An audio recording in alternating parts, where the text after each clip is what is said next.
berbicara tentang data dan doktrin bersama Profesor Manahem Ali dalam acara Bisikan Roma. Kita sebagai generasi muda Islam tentunya harus lebih mendahulukan data daripada doktrin. Kita saksikan bersama perbincangan mengupas data tentang ilmu sejarah, ilmu nasab bersama Profesor Manahem Ali. Nah, tentunya kita berharap Prof bisa lagi menebalkan keyakinan umat tentang kebenaran, dalam hal tentang polemik nasab itu sendiri, di mana saya dengar Prof akan melaunching kitab terbaru tentang nasab, ilmu nasab ini. Monggo bisa diceritakan tentang kitab yang antum akan luncurkan. Baik, terima kasih. Assalamualaikum warahmatullahi wabarakatuh. Waalaikumsalam warahmatullahi wabarakatuh. Saya cukup bahagia bisa ketemu kembali dengan Bang Haji Roma Irama. Saya sebut Bang Haji karena nama itu sangat melegenda. Enggak tua-tua aja. Sehingga sampai saat ini pun semua orang pasti tahu. Memang saat ini saya sedang konsentrasi membuat sebuah buku, dan buku ini saya persembahkan untuk semua orang, baik itu Muslim maupun non-Muslim. Karena judul yang saya buat itu memang bisa dikonsumsi oleh semua pihak, karena berkaitan dengan apa yang disebut judul besarnya itu filologi Yudeo-Arab. Filologi Yudeo-Arab. Dari nama itu saja sudah bisa dipastikan ini merupakan sebuah buku yang menghadirkan berbagai macam dokumen. Tentu saja dalam perspektif filologis. Berarti banyak data, bukan hanya versi bahasa Arab, tapi juga versi bahasa Ibrani, versi bahasa Latin, versi bahasa Yunani, dan versi bahasa Aramaik atau kita sebut dengan istilah bahasa Suryani. Itu semua saya bongkar supaya bisa menjadi pembelajaran bagi semua, bahwa Islam itu bukan sesuatu yang muncul tiba-tiba dalam konteks risalah Nabi kita Muhammad SAW, tapi ada mata rantai dengan dokumen-dokumen sebelumnya yang sampai sekarang dapat kita konfirmasi bahwa teks itu merupakan barang bukti yang tidak hilang. Dan tentu saja ini membuat kita bertanya-tanya, benarkah keberagamaan kita selama ini hanya merupakan doktrin? Atau justru sebaliknya, keberagamaan kita ini ada pertanggungjawaban dokumen? Sehingga ketika beragama, seseorang itu hanya ada dua pilihan, doktrin atau bernalar. Nah, kehadiran buku saya itu dalam konteks beragama secara bernalar. Ada pertanggungjawaban di situ. Baik, Prof. Ini tadi Prof Manahem Ali menyatakan bahwa beliau telah berhasil mengumpulkan data-data manuskrip dari berbagai macam bahasa tadi disebutkan. Ternyata memang abadinya data-data itu, ini perbuatan Allah Subhanahu wa taala. Bahwa Allah tidak menghilangkan manuskrip-manuskrip kesejarahan, terutama di dalam konteks keagamaan ini. Ternyata itu juga rencana Allah Subhanahu wa taala. Sebagaimana satu contoh Allah berfirman, "Inna nahnu nazzalna dzikra wa inna lahu lahafizun." Kamilah yang menurunkan Al-Qur'an dan kami akan menjaganya. Jadi sebuah kitab suci yang sampai detik ini dijaga oleh Allah Subhanahu wa taala. Itu terbukti bahwa Allah berbuat untuk menyimpan data. Allah lah yang berbuat untuk mengabadikan data-data sehingga manusia sejauh dia mau beragama secara, katakanlah tadi sebagaimana Profesor bilang, by data atau by doktrin.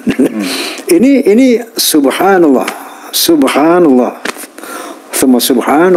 bahwa memang ini pekerjaan Allah Subhanahu wa taala yang memelihara data-data ini, termasuk Al-Qur'anul Karim. Mengapa Prof, bagaimana Prof?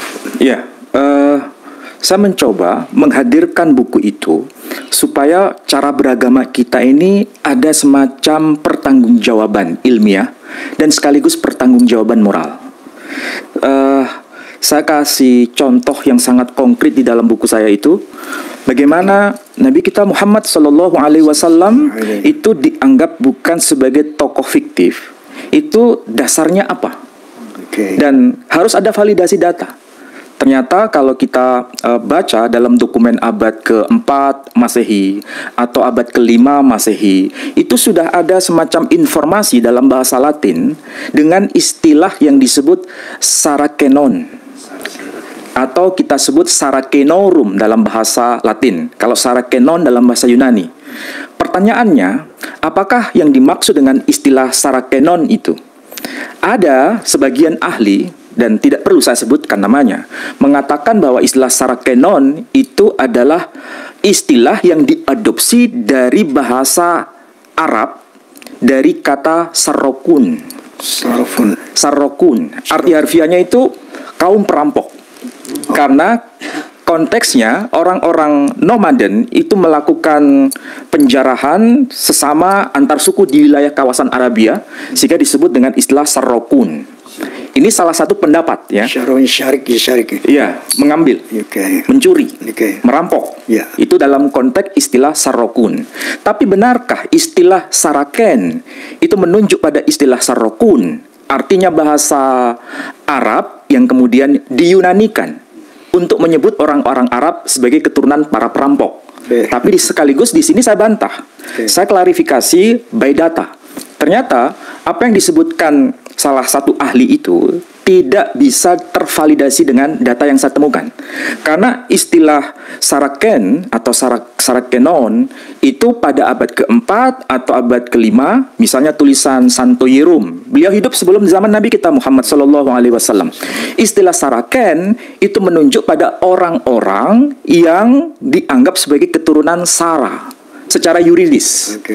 Maksudnya kaum keturunan Ismail, itulah yang disebut sebagai saraken, dinasabkan kepada Sayyidah Sarah secara yuridis. Sarah apa Ishak? Ismail apa Ishak? Ismail. Jadi Ismail Sarah kan itu melahirkan Ishak.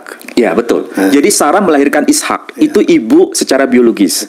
Tapi sekaligus Sarah itu dianggap sebagai ibu secara yuridis dari Ismail. Dan Ismail itu punya dua ibu. Ibu secara biologis adalah Sayyidah Hajar, makanya mereka keturunan Ismail melalui Hajar disebut sebagai Hagaren, kaum keturunan Hagar. Sekaligus orang-orang Arab keturunan Ismail melalui Sayyidah Hajar disebut sebagai Ismailitikon atau Ismailiyin.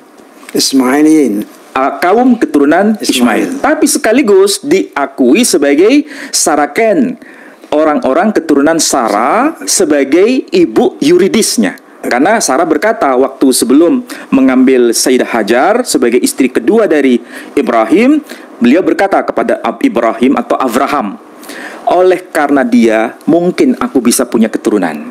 Jadi nanti anak yang dilahirkan Hajar itu secara yuridis adalah anaknya Sayyidah Sarah. Jadi beliau punya dua ibu, ibu biologis dan ibu yuridis. Itulah sebabnya disebut sebagai saraken menurut Bapak Gereja Santo Yerum sebelum Nabi kita Muhammad SAW.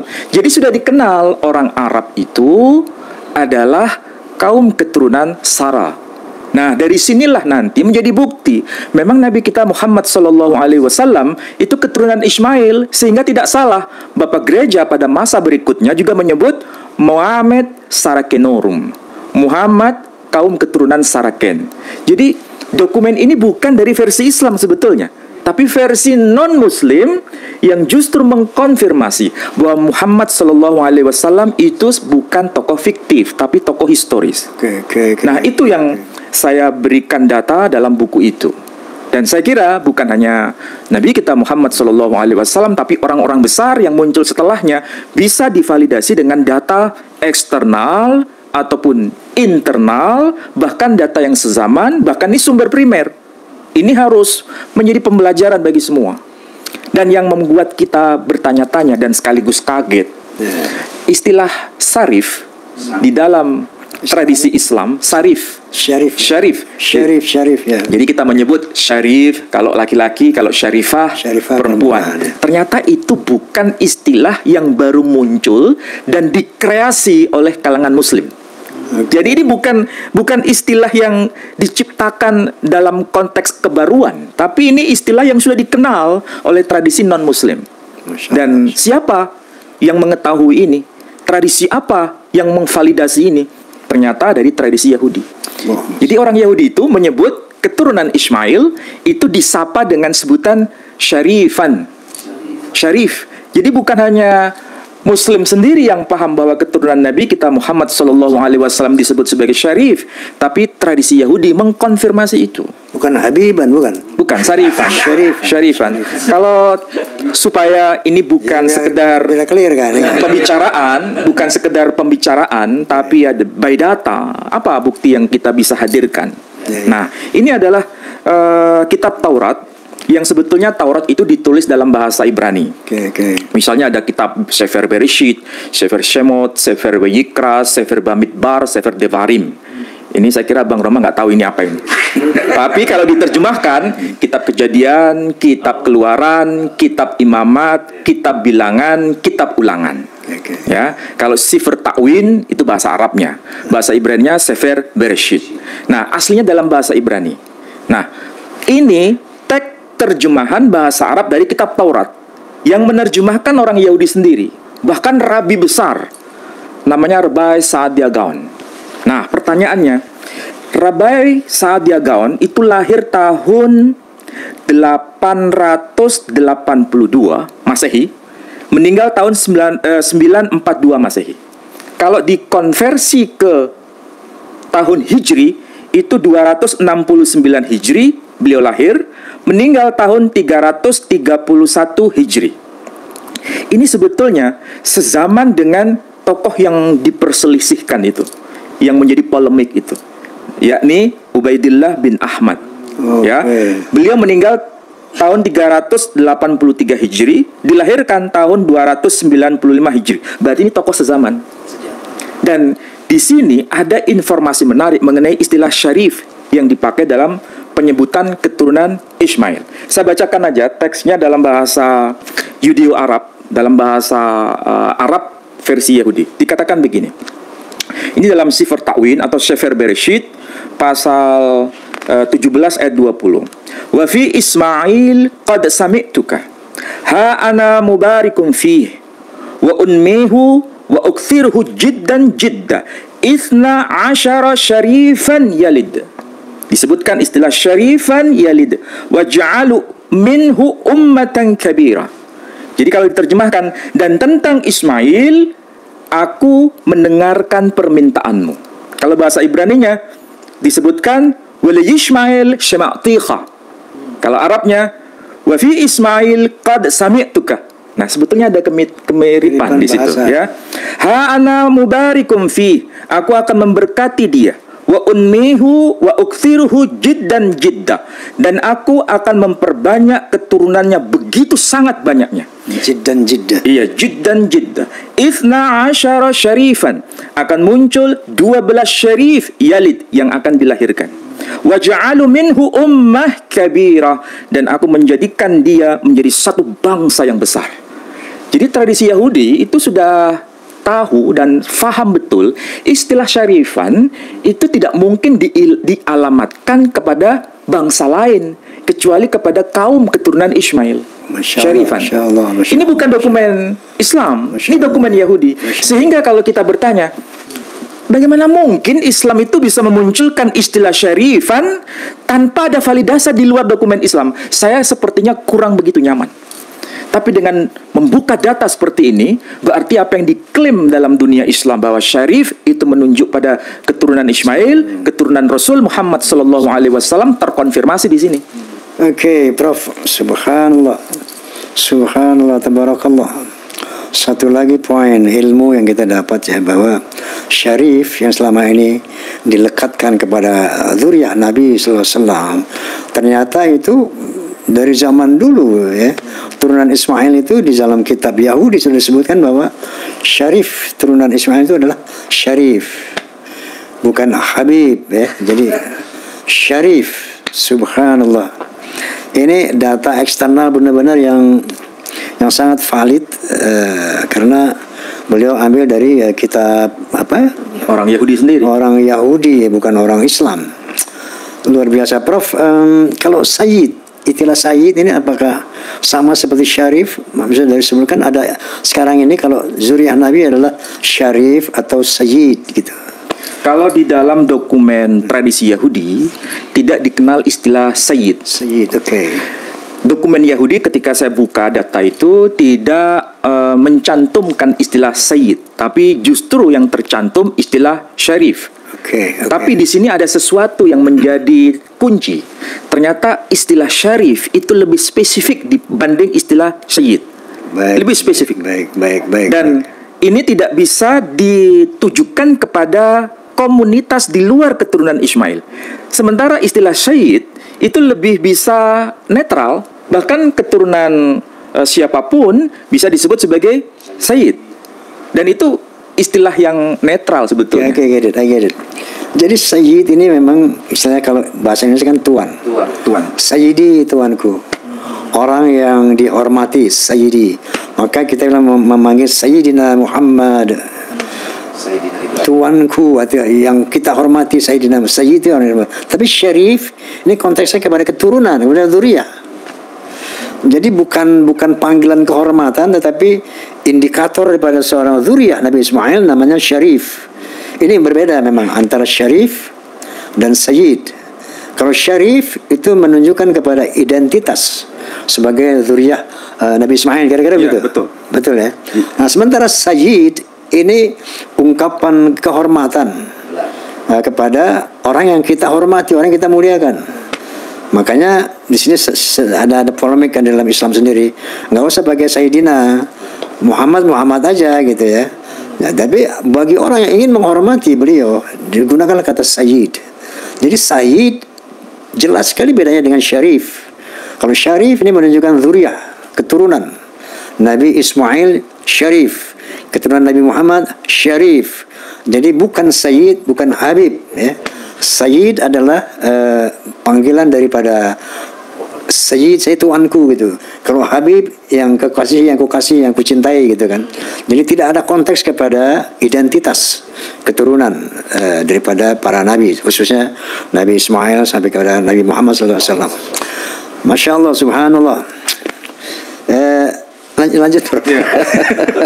Jadi memang kalau kajian filologi itu, ini Masya Allah. Kajian filologi itu memang kita tidak puas hanya dengan narasi. Betul. Harus dibuktikan dengan kajian istilah atau kajian kata.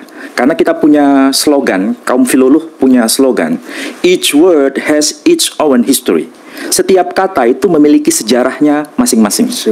Dan dari sini kita mulai mengungkap asal-usulnya bagaimana, perkembangan istilah yang dipakai dari zaman ke zaman seperti apa, dokumen apa yang bisa menvalidasi itu, kemudian kita bisa lakukan penyelidikan atau penelitian lebih lanjut. Bagaimana perkembangan sekarang? Artinya, kalau istilah Sayyid atau istilah Syarif dipakai dalam tradisi Islam, akar masalahnya itu bisa nggak divalidasi dengan data eksternal. Ternyata kualitas makna dari kata Syarif itu lebih fix merujuk pada dzurriyyah. Sedangkan istilah Sayyid itu masih abu-abu. Karena bisa dipakai untuk siapapun. Tapi kalau Syarif sangat tidak mungkin dipakai di luar dari kaum Ismail atau keturunan Ismail. Dan itu fix. Data itu berasal dari dokumen eksternal, bukan dokumen internal. Masya Allah. Jadi dokumen internal Islam itu hanya semacam saksi ahli saja. Sedangkan dokumen eksternal itu merupakan saksi kunci, data sejarah, data yang betul-betul bisa divalidasi bahwa apa yang dikatakan dalam tradisi Islam itu bukan sebuah istilah rekaan, tapi ini merupakan pertanggungjawaban istilah yang dipakai oleh komunitas dari perspektif di luar komunitas itu. Subhanallah, clear ya. Jadi antara Syarif, saya ulangi lagi, Syarif itu adalah jelas keturunan Nabi Ismail, Nabi Muhammad SAW itu Syarif. Tapi Sayyid itu panggilan kehormatan saja dan bisa diberikan kepada siapa. Sayyid Budi bisa kan? Sayyid Budi, Tuan Budi. Sayyid Roma. Nah, kalau dalam tradisi jangan-jangan Syarif ini. Jangan Syarif. Kan kita nggak tahu ini. Allahumma sholli ala Muhammad. Lanjut. Nah, dalam tradisi Parsi itu agak beda. Meskipun juga dipakai istilah syarif, dipakai istilah sayyid, tapi ada istilah kunci dalam bahasa Parsi itu istilah hazrat. Hazrat. Hazrat itu hadrat kalau bahasa Arabnya. Hadrat. Tapi itu bisa divalidasi dalam bahasa Parsi. Kebetulan saya ini bawakan ada satu kitab yang namanya Al-Irsyad fi ma'rifati hujajillahi 'alal ibad. Ini tulisan dari Syekh Al-Mufid. Dia menyebutkan nama-nama anak dari Sayyidina Musa Al-Kazim, disebutkan nama-namanya, tapi dalam bahasa Parsi dia mengatakan begini: Hazrat Abul Hasan. Jadi disebutkan Hazrat Abul Hasan, tapi dia bilang di awal bab nozahum farzandan de Hazrat. Artinya ini bab yang ke-19 mengenai anak-anak dari yang mulia Hazrat. Hazrat Abul Hasan alaihi salam daraye se wa hatta farzande beshar wa dukhtar budas. Maksudnya Hazrat Abul Hasan punya anak, daraye itu memiliki atau punya, se wa hat maksudnya anak jumlahnya itu 37. Hafta di sini pakai istilah hafta. Hafta itu artinya 7. Oke. Dalam bahasa Parsi. Sab'ah kan Arab sab'ah. Kalau bahasa Arab sab'ah. Ternyata hafta 7 itu satu linier dengan bahasa Sanskerta sabta. Sabta sama. Jadi sabta itu bahasa Sanskerta. Ya. Hafta bahasa Parsi. Orang India menyebut Hindu itu dengan sebutan Shindu, pakai S. Shindu. Orang Parsi tidak menyebut Sindu tapi Hindu. Oke. Jadi H bahasa Parsi, S bahasa Sanskerta. Berarti memang ini satu keluarga. Jadi sabta. Nah, jadi ada se wahafta farzandan bashar wa dukhtar budaas. Nah, kata wa dukhtar punya anak laki-laki dan dukhtar itu anak perempuan. Daughter dalam bahasa Inggris. Jadi di sini ada istilah yang kita bisa validasi, hanya persoalan kata. Memang banyak bahasa seperti kafir. Bahasa Arab kafir, artinya tertutup. Bahasa Inggris kafir.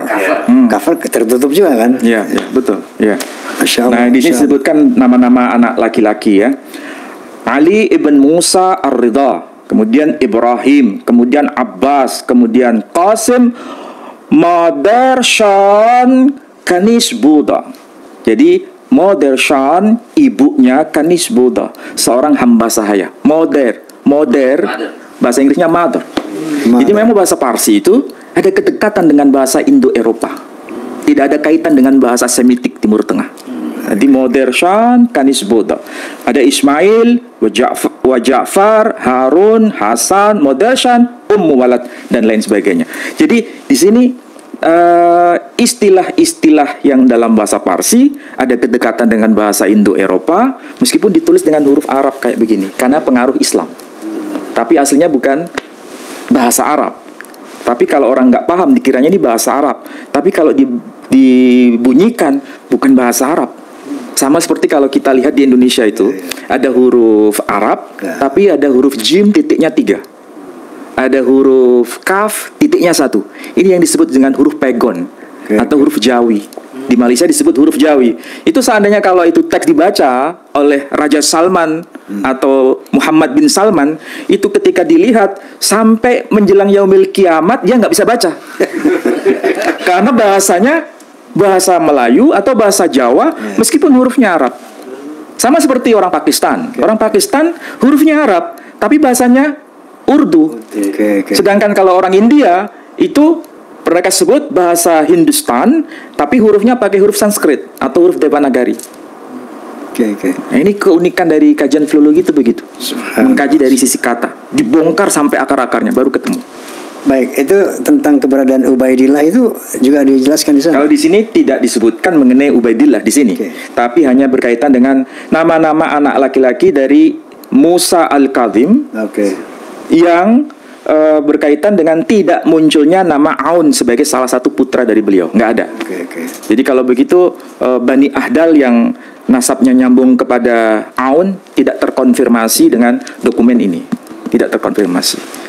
Sementara Bani Ahdal mengklaim nyambung juga kepada Rasulullah. Iya, tapi tidak terkonfirmasi dengan data ini.